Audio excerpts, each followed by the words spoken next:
almost live. We're so close. And now we're live. We are live, and this is a momentous occasion. And I'm not talking pre-holiday stress mess or anything like that. I'm talking about two of the largest egos that I've ever come into contact with are both in the same virtual room at the same time with a big announcement. And it's a very cool announcement that I heartily back. So at this point, I will turn it over. It's Jack Henke here with Dr. Ben and Bulldog. Bulldog. All right. Who's going to take it from here? Which one of you guys want to announce the big news? Well, I guess I should. First off, it's nice to be here. Yes, good. Yeah. Work. And thank you for having me back. And speaking of having me back, to provide a little history, I set foot about a year and a half ago into a place that no one ever would think to find me. A brothel. No, no, not the usual. Not your usual hangout. A gymnasium called Form Fitness. And I went in, and these guys were terrific and wonderful. All the things that I knew they would be. Jeremiah treated me like the Mr. Salty pretzel that I was and said, okay, we got some work here. Holy cow. We need the front end loaders. We need the... and they were delightful and lovely, but I was not ready. And I knew I wasn't ready, and I figured it out pretty quick. But of late, probably after my 74th donut of 2024. Come on. That's less than one a week. Am I underselling that? Maybe. I decided it's time to give it another spin, but and I've been watching a lot of going to YouTube, which is, of course, the bastion of all valuable knowledge in the world. Just to formulate my own opinions about what would work for me. And I forgot to do that the first time around because I'm complicated. So, Ben, if you'll have me, I'd love to stop back sometime soon. Well, we would be thrilled. It really hasn't been the same at Form Fitness since you left. You know, Jeremiah and I talk about you frequently. So yeah, we'd be thrilled to have you back in the building. And I think you said something in your intro there that is extremely important. And it's something that I've come to learn too, is that the person who you're trying to get to change, they have to really be ready for it. You know, they have to be in that state where they're ready to make that change. And and I think that's something for everyone to recognize. When you're going to try something new, like a new diet or a new exercise program or whatever, you really have to really be ready to mentally commit to it. And so I'm excited to hear you say that you're because even in your less committed state, you did very well. In your several weeks with us. So, yeah. I think what I really need to do is do it in something that you said many shows ago, back when we were doing this in the early morning version of the show, that always stuck with me. Unlike most of what Jack says, which never sticks with me, is that as long as you're just doing something. And so I just thought, for this winter, for maybe if I can come twice or three times a week, to just jump on the most basic rudimentary of machines. Some call it walking. And, if you and I figure I'll just start there, and I'll be there, and I'll be in the environment, and I will be moving. And if it's 30 minutes, cool. And then I'll head home and catch the last 10 minutes of The Rifleman with Chuck Connors and Green Acres, and it all will be well.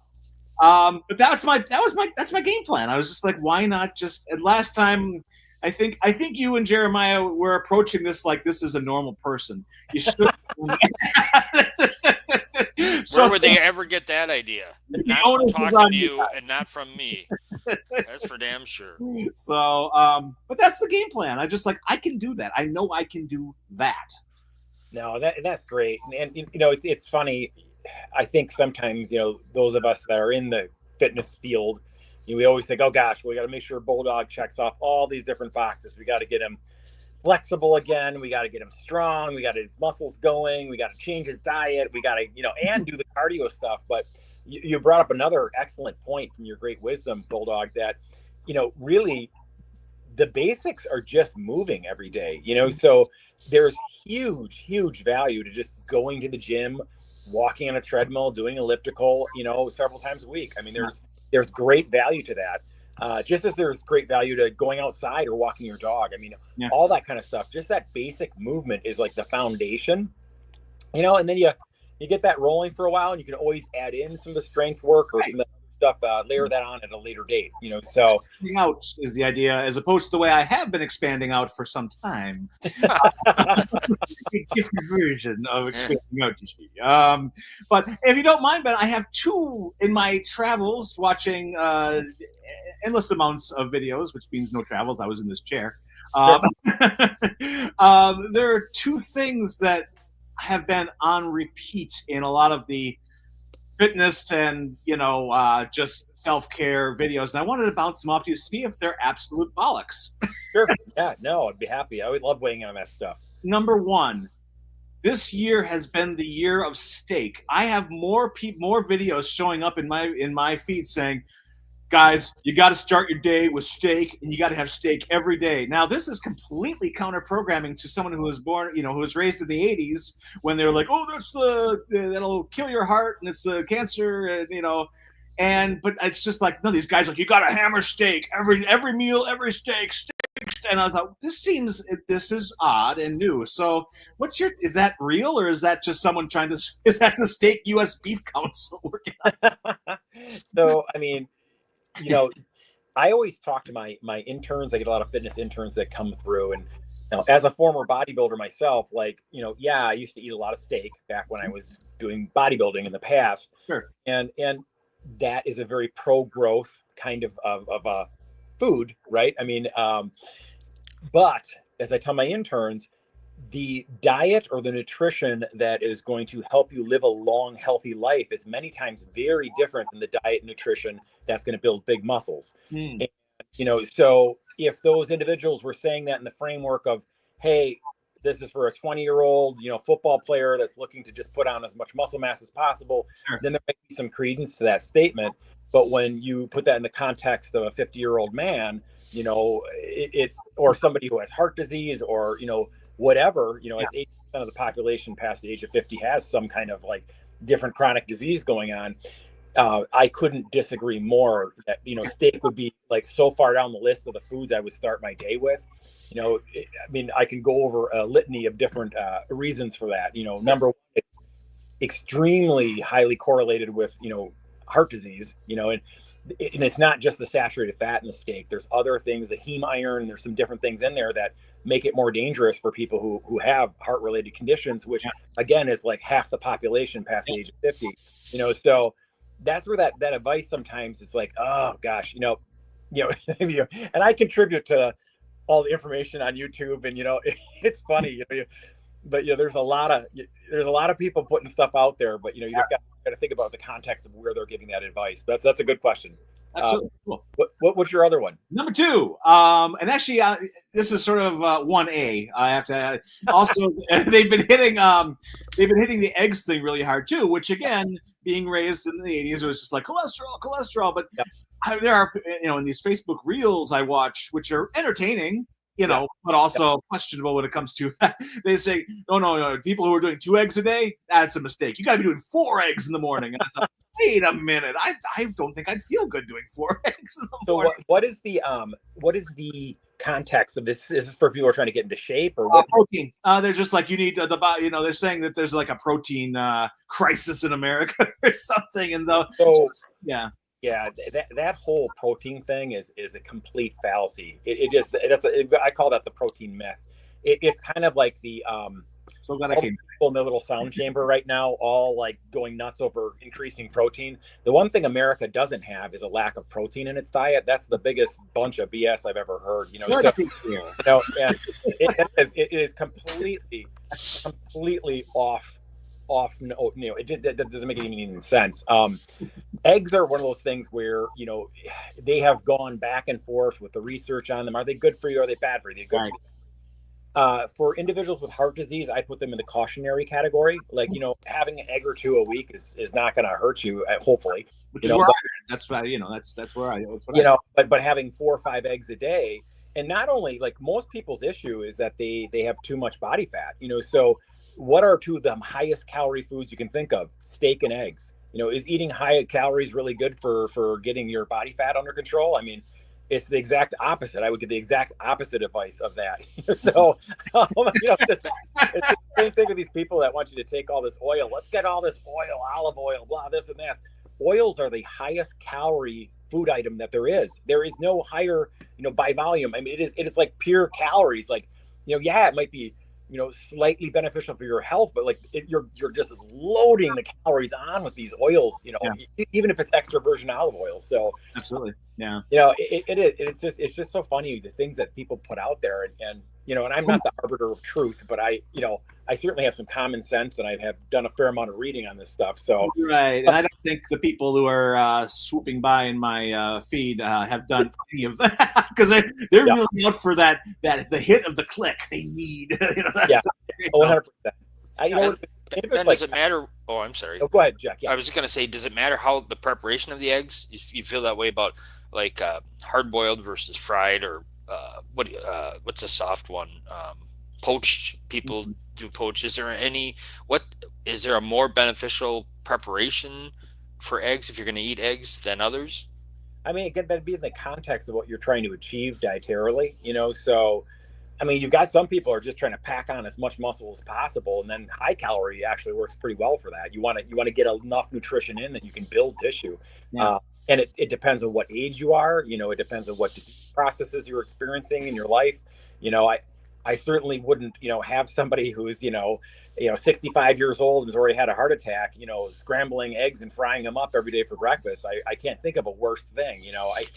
And I don't know, but I have these arguments with the people who are the high protein, high fat bandwagon. And like, can you please provide me with any research? Can you give just one research study that ever showed that people that are gorging themselves with tons of animal products die from less heart attacks? Like, it's just like, it doesn't exist. I wish it did. I would love to eat eggs every day. I'd be on the 5-egg bandwagon. I love eggs. They're so delicious, but I think of them, for me, I do have eggs. I think of it more like a dessert. So it's like, for me, it's like a special, once a week I'll have an egg or two, and I'm like, oh, that was just so good. So just in Dr. Ben's favorite dessert is egg. I mean, so you just got to think about, any of those different dietary questions. You got to put it in the context of what the person's trying to achieve, and as an individual. All right, so we struck out on question 1 and 1A. Here comes question 2. Oh boy. Burning in my craw for months and months, and here I have a chance. A few people in this charlatans that seem to swoop by me on my phone have said, and that exercise, and for weight loss certainly, that exercise isn't as important as dietary. Like, you change your diet, you will lose weight, and then add on exercise later to maintain that weight loss. Is that a truism, or is it kind of a little janky and not exactly, So basically they're saying, if you want to drop some weight, don't go berserk with the exercise, just change your diet, and alter your diet to, calorie, prescribed calorie, whatever. Yeah. Yep. And then, to maintain that weight loss, maybe add in more and more exercise over a period of a couple months. But the diet first, exercise second is basically the gist of the question. Yeah, no, and that's another very common discussion that you hear online, you hear, in books, all that kind of stuff. But again, like, they'll throw out loose terms like that, like exercise. What does exercise mean? There's different forms of exercise. Diet is better for a quick weight loss result, because it is way easier to not eat 1,000 calories than it is to burn 1,000 calories, right? But if you use just diet to change your body composition, meaning you just create a calorie deficit, you change your body comp, many times you're going to lose weight from muscle tissue as well, and that is not good. So if anyone is trying to create a change, a sustainable change, I always have strength training while they're losing weight. And it's the same thing with those Ozempic style drugs that are all over the place. Yeah, people are losing weight. Yeah, people are having success with them, but they're losing like half of their weight from lean tissue. And that means bone, that means muscle, that means all the good stuff is going out the door along with the fat.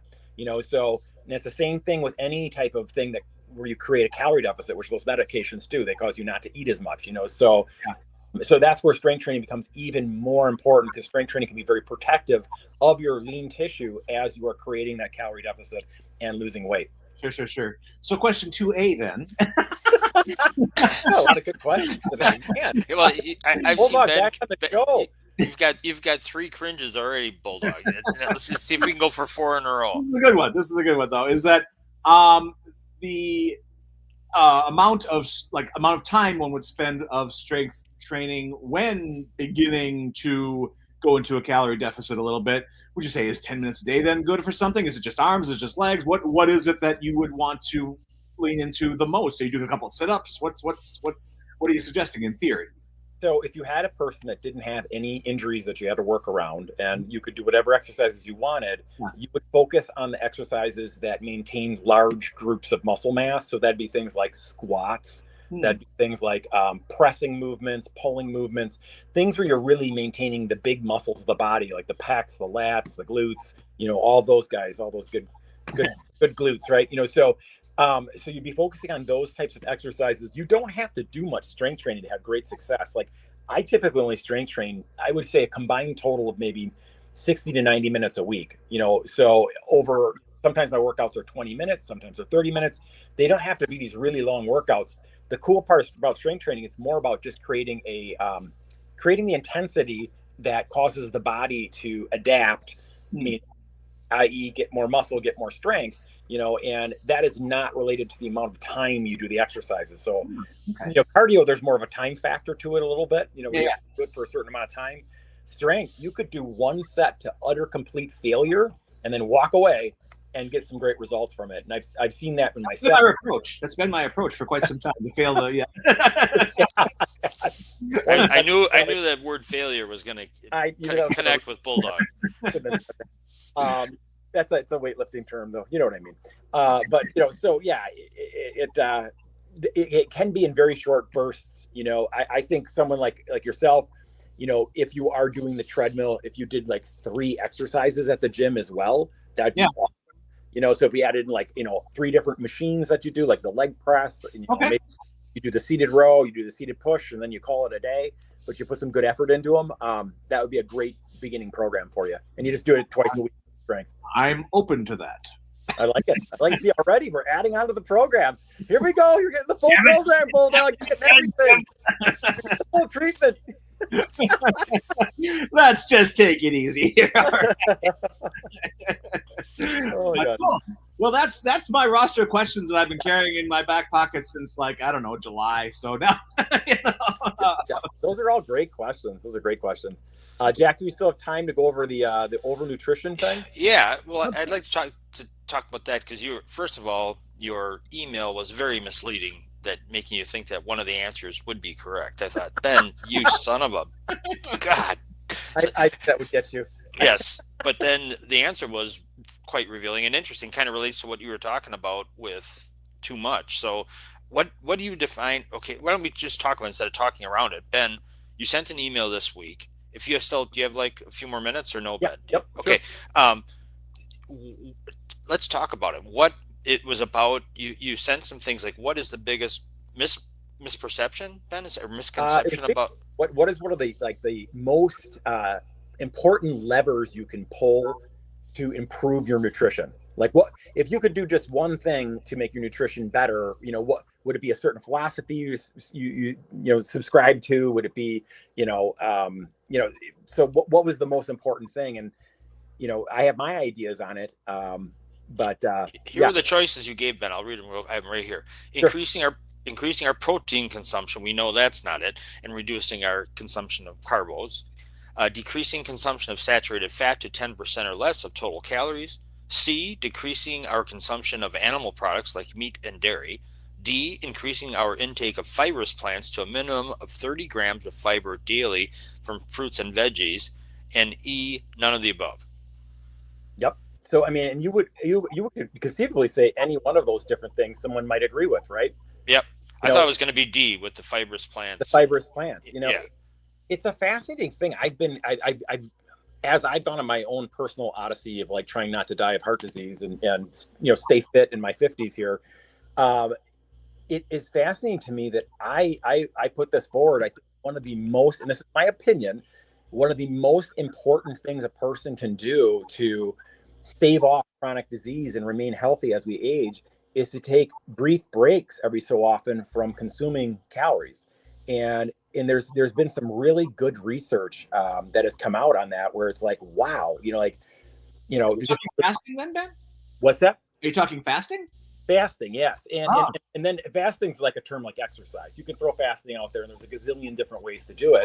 Sure. But there is this protocol that I have been using called Prolong, which is a 5-day calorie restricted fast. So you still intake calories for the 5 days, but you're just taking in quite a bit less than you normally would. And it mimics a fast, and it creates a lot of the same different things that happen during a fast that are good for you without the risk and the danger of a 5-day water fast, which can, that's very, very difficult to do. Yeah. And the study that I cited in the email was, there was a study done where they took a group of individuals, had them completely switch their diet to the Mediterranean diet, which is a very healthy eating pattern. It's been well researched. Then the other group ate a lot of oil, Ben. A lot of oil. A lot of oil, a lot of olive oil. Totally. And then the other group of individuals did the standard American diet, sad diet, all the crap food, all that kind of stuff. But they did a few cycles of this 5-day fast throughout the period of time. So they were eating the same crappy stuff they always ate. And they measured blood markers pre and post.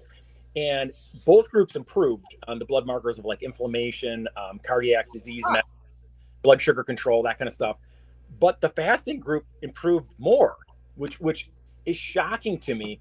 And it makes me believe, gosh, maybe the strongest lever we can pull to improve our health is taking a break from the fact that most of us, pretty much all of us here in America, feed ourselves from the second we get up to the second we go to sleep, every single day, every single year, right? I mean, many times we're feeding ourselves too much to the point where our bodies are gaining body fat and whatnot. And that is incredibly detrimental. And it doesn't matter what you're feeding yourself. You can be feeding yourself all leafy greens, but if you're feeding way too much, it's just that extra, that relentless calorie intake, it doesn't do well for the body. And I believe we are set up as human beings to have periods of time. Historically, we've always had periods of time where maybe there was a famine, right? There's periods of time where food consumption wasn't continuous like it is nowadays with what we do. So it's a fascinating thing to think about. And now there's a bunch of research that's been coming out that's been supporting it, where it's like, holy shit,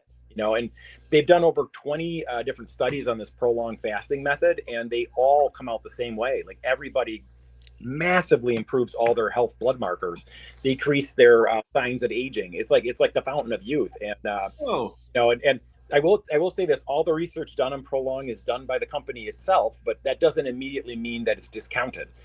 Sometimes no one is going to research your product, so sometimes you got to do the study yourself. And I will tell you, 5 days entail then? What are you actually subsisting on in theory? I mean, like just 1,000 calories, or like what are we doing? It's roughly about 800 calories a day, and it's Ben, not on a cliffhanger. I know. Oh my God! Everyone just fell off of the chair. Come back.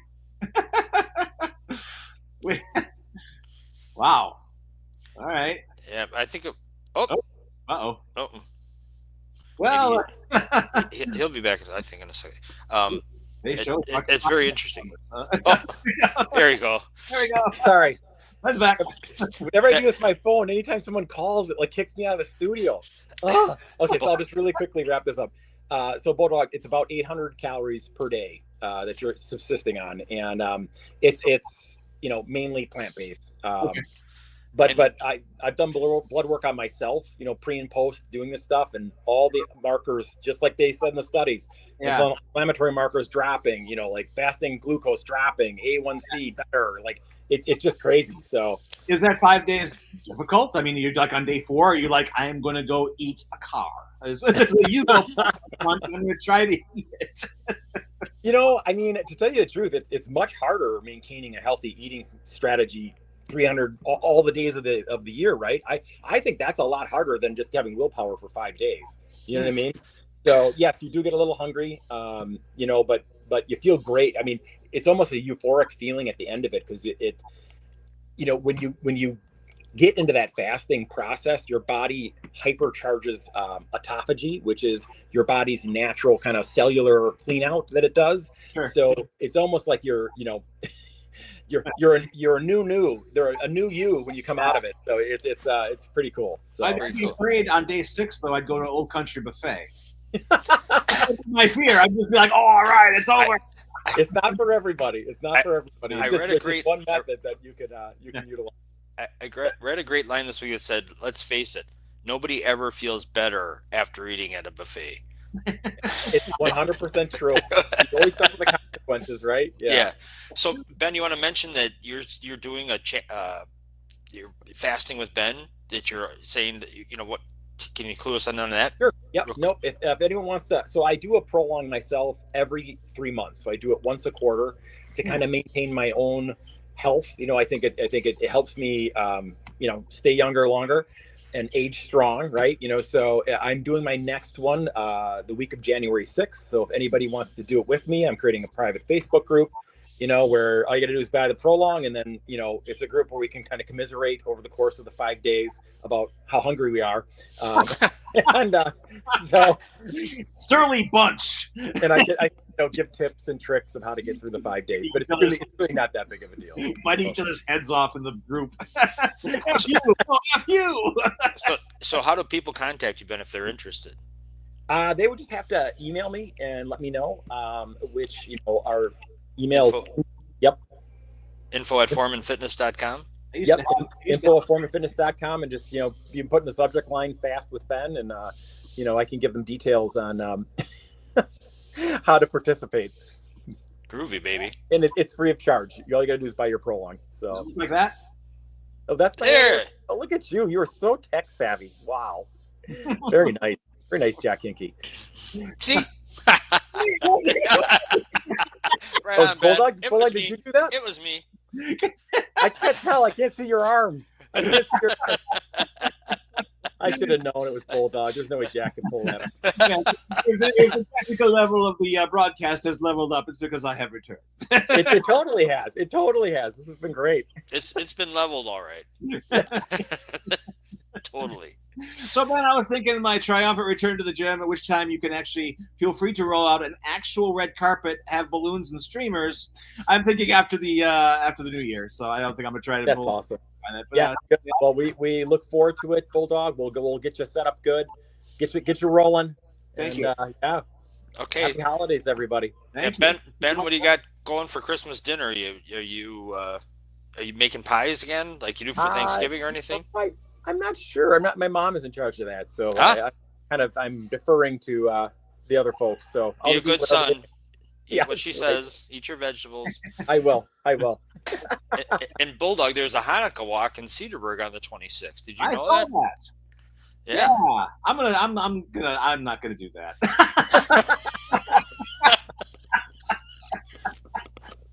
All right. On that note, it was great to have you all together again. Let's do this on a more regular basis. Ben, Merry Christmas to you.